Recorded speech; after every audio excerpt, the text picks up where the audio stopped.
One of Scrivener's unique features is the way it lets you view the structure of your writing projects in multiple ways.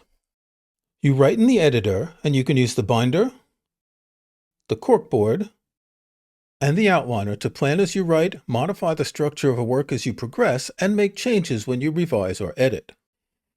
These three tools help you plan and organize your writing, providing different visual metaphors for the layout of a project. The binder, corkboard, and outliner are always linked. The order of your texts and folders in the binder corresponds to index cards in the corkboard and to items in the outliner. When planning or reorganizing, you can use any of these views to rearrange your project depending on how you think and what information you want to see. The binder shows you only the names of your text files and folders. If you've entered synopses for your files, you can see them in the inspector in any of these views. With the corkboard, synopses display on virtual index cards.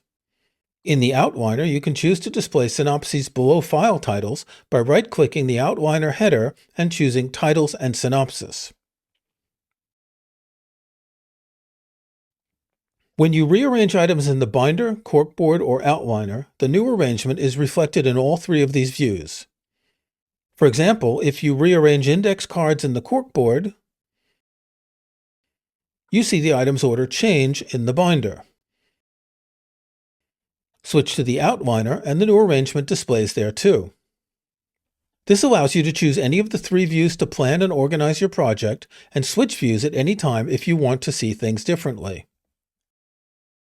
You can download a 30-day free trial of Scrivener for Mac or Windows at scrivener.com.